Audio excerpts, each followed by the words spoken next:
Hi hello నమస్తే welcome to iQOO media. మా videos కనుక మీకు నచ్చినట్లయితే దయచేసి మా ఛానల్ని సబ్స్క్రైబ్ చేసుకోండి. గ్లోబల్ స్టార్ రామ్ చరణ్ నటిస్తున్న latest movie game changer Christmas కానుకగా రిలీజ్ కానున్నట్లు మేకర్స్ ఇప్పటికే వెల్లడించారు. ఈ సినిమా బాక్సాఫీస్ దగ్గర ఎలాంటి సెన్సేషన్ క్రియేట్ చేస్తుందా అని అందరూ ఆసక్తిగా చూస్తున్నారు. ఈ సినిమాపై దర్శకుడు శంకర్ కూడా భారీ అంచనాలు పెట్టుకున్నారు. ఇప్పుడు ఈ సినిమా సక్సెస్ కావడం శంకర్ కంటే కూడా ఇతరులకు ముఖ్యంగా మారింది. శంకర్ సినిమా ఆయన కంటే ఎవరికి ముఖ్యమా అని ఆలోచిస్తున్నారా?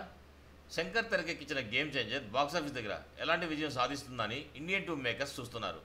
ఈ సినిమా కనుక సక్సెస్ అయితే తాము తెరకెక్కించి ఇండియన్ 3కి ఊరట లభిస్తుందని మేకర్స్ భావిస్తున్నారు. ఈ సినిమాను కూడా దర్శకుడు శంకర్ తెరకెక్కించాడు. గతంలో వచ్చిన ఇండియన్ 2 భారీ అంచనాల మధ్య రిలీజ్ అయిన బాక్సాఫీస్ దగ్గర బొక్కబోర్లా పడింది. దీంతో ఈ సినిమాకు భారీ నష్టాలు వచ్చినట్టుగా తెలుస్తుంది. ఇండియన్ 3 చిత్రాన్ని వారు నేరుగా ఓటీటీలో రిలీజ్ చేసేందుకు చూస్తున్నారట. కానీ గేమ్ చేంజర్ రిలీజ్ తర్వాతే నిర్ణయం తీసుకోవాలని భావిస్తున్నారట. దీంతో ఇండియన్ 3 మేకర్స్ కూడా గేమ్ చేంజర్పై ఆశలు పెట్టుకోవడం ప్రస్తుతం హాట్ టాపిక్గా మారింది. మరిన్ని టాలీవుడ్ అప్డేట్స్ కోసం మా ఛానల్ సబ్స్క్రైబ్ చేసుకోండి. మా వీడియోస్ కనుక నచ్చినట్లయితే లైక్ చేయండి, షేర్ చేయండి. మీ అభిప్రాయాలు కూడా మా కామెంట్ రూపంలో తెలియజేయండి. మరో వీడియోలో మళ్ళీ కలుస్తాను. అంతవరకు ఉంటాను. Bye bye. జై హింద్.